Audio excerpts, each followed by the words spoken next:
विधान परिषद निवडणुकीचे अर्ज भरण्याची शेवटची तारीख अगदी 2 दिवसांवर आली असताना राजकीय चर्चा आणि भेटीगाठींना उधाण आलं होतं. सुरुवातीला राज्य भाजपनं 30 नावांची यादी दिल्लीला पाठवल्याची चर्चा झाली.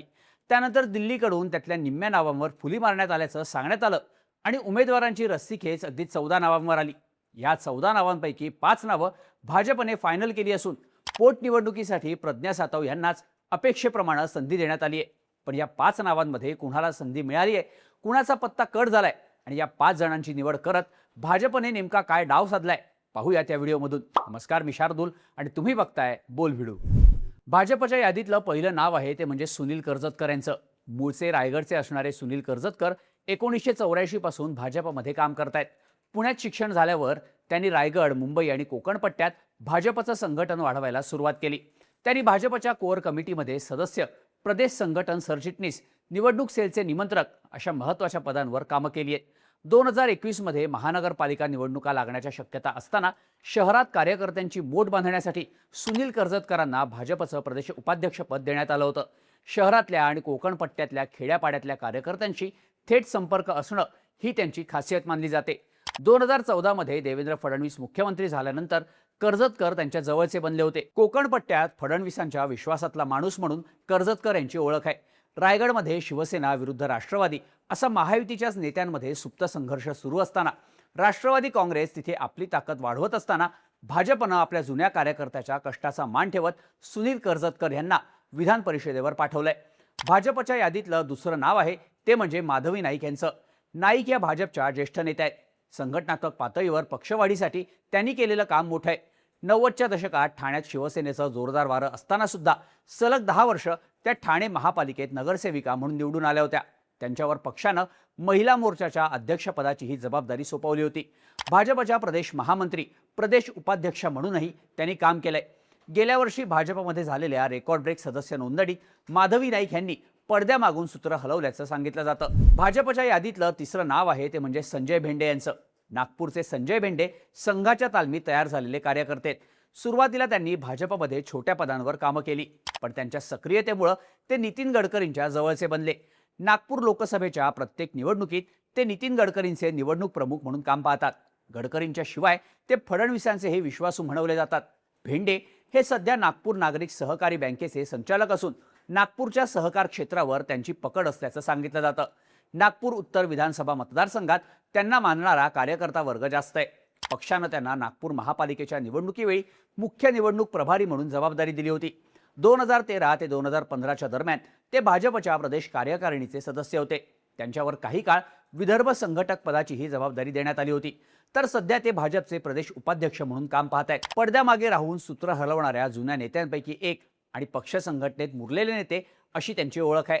नागपूरमधून गडकरी समर्थक नेत्याला विधान परिषदेवर घेत भाजपनं आपली बालेकिल्ल्यातली ताकद अधिक भक्कम केल्याचं आता बोललं जात आहे. भाजपच्या यादीतलं चौथं नाव आहे ते म्हणजे विवेक कोल्हे यांचं. अहिल्यानगरच्या विवेक कोल्हेंनी सोमवारी रात्रीच मुख्यमंत्री देवेंद्र फडणवीस यांची भेट घेतली होती. या भेटीचे फोटो सुद्धा समोर आले होते. आपण वाढदिवसानिमित्त ही भेट घेतली असं कोल्हेंकडून सांगण्यात येत होतं, पण ही भेट विधान परिषदेसाठीच असल्याचं रपून राहिलं नव्हतं. त्यानंतर आता या यादीत कोल्हे यांचंही नाव आहे. विवेक कोल्हे हे ज्येष्ठ नेते आणि सहकारात मोठं योगदान असलेल्या शंकरराव कोल्हे यांचे नातू आहेत. तर माजी आमदार स्नेहलता कोल्हे यांचे चिरंजीव आहेत. कोल्हे मागच्या विधानसभा निवडणुकीला कोपरगाव विधानसभा मतदारसंघातून निवडणूक लढवण्यासाठी इच्छुक होते, पण तेव्हा ही जागा राष्ट्रवादी काँग्रेसच्या आशुतोष काळे यांना सुटली. तेव्हा कोल्हे नाराज असल्याची बरीच चर्चा झाली, पण पक्षाकडून त्यांना युती धर्म पाळण्याचा आदेश देण्यात आला. नगर जिल्ह्यातला काळे विरुद्ध कोल्हे हा संघर्ष सर्वश्रुत असूनही कोल्हे तेव्हा शांत राहिले, पण त्यांच्या याच संयमाचं फळ त्यांना आता मिळाल्याचं दिसतंय. त्यात भाजपनं राष्ट्रवादीचे आमदार आशुतोष काळे यांच्या विरोधात कोल्हेंना बळ देऊन त्यांची कोंडी केल्याच्याही चर्चा होत आहेत. भाजपच्या यादीतलं 5वं नाव आहे ते म्हणजे प्रमोद जठार. प्रमोद जठार हे कणकवली विधानसभा मतदारसंघाचे माजी आमदार. 2009 मध्ये त्यांनी कणकवलीमधून बाजी मारली होती. ते सध्या सिंधुदुर्ग भाजप जिल्हाध्यक्ष आहेत. जठार हे जुने भाजप कार्यकर्ते.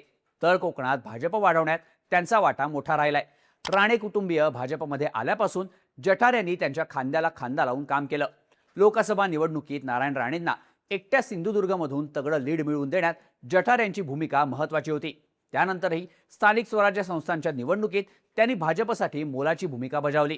त्यांना विधान परिषदेवर घेऊन भाजपनं निष्ठावंतांना तर संधी दिलीच आहे, पण सोबतच कोकणात पक्षाची ताकद वाढवली आहे. नितेश राणे यांच्या रूपात मंत्रिपद, नारायण राणे यांच्याकडे खासदारकी आणि आता प्रमोद जठार यांना विधान परिषदेवर घेत भाजपनं तळ कोकणात शिंदेंची कोंडी केल्याची चर्चा होते. यासोबतच भाजपनं विधान परिषदेच्या पोटनिवडणुकीसाठी प्रज्ञा सातव यांना अपेक्षेप्रमाणे उमेदवारी जाहीर केली आहे. सातव यांनी काँग्रेसमधून भाजपमध्ये प्रवेश केल्यानं त्यांनी आपल्या विधान परिषद सदस्यत्वाचा राजीनामा दिला होता. त्यामुळे रिक्त झालेल्या त्यांच्या जागेवर पोटनिवडणुकीसाठी भाजपनं त्यांनाच उमेदवारी दिली आहे. विधान परिषदेसाठी भाजपकडून अनेक इच्छुकांची नावं चर्चेत होती. यामध्ये काही माजी आमदारांसह पक्षातील निष्ठावंतांना संधी दिली जाईल असं भाजपकडून सांगण्यात आलं होतं. पण भाजपच्या प्रदेश कोअर कमिटीनं दिल्लीत पाठवलेली यादी भाजपच्या वरिष्ठांकडून नाकारण्यात आली. यादीतली निम्मी नावं कापून नवीन यादी पाठवण्याच्या सूचना वरिष्ठांनी केल्या होत्या. मुख्य म्हणजे विधानसभा किंवा लोकसभा निवडणुकीत पराभूत झालेल्या उमेदवारांना भाजपनं विधान परिषदेसाठी नो एंट्री दिल्याचं या यादीतून दिसतंय. तसंच या निवडणुकीत भाजपनं काही अपवाद वगळता निष्ठावंतांना संधी दिल्याचं या यादीवरून स्पष्ट होतंय. विवेक कोल्हे सोडले तर इतर चारही उमेदवार भाजपमध्ये अनेक वर्षांपासून काम करत असून त्यांना पक्ष संघटनेचा चांगला अनुभव आहे. तसंच या निवडणुकीत भाजपने काही अपवाद वगळता निष्ठावंतांना संधी दिल्याचं या यादीवरून स्पष्ट होतंय.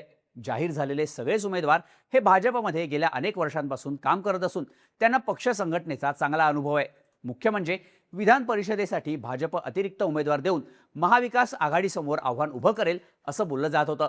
पण मवियाकडून विधान परिषदेसाठी उद्धव ठाकरेंचं नाव जवळपास निश्चित झालं असल्यामुळे शिंदेंना शह देण्यासाठी भाजपने उद्धव ठाकरेंसाठी विधान परिषदेचा मार्ग मोकळा करून दिला का, अशाही चर्चांना आता उधाण आलंय. भाजपच्या विधान परिषदेच्या या उमेदवारांच्या यादीबद्दल तुम्हाला काय वाटतं? याबद्दलच्या तुमच्या प्रतिक्रिया कमेंट करून नक्की सांगा आणि अशाच माहितीपूर्ण व्हिडिओजसाठी बोलबिडूच्या YouTube चॅनलला सबस्क्राईब करायला विसरू नका.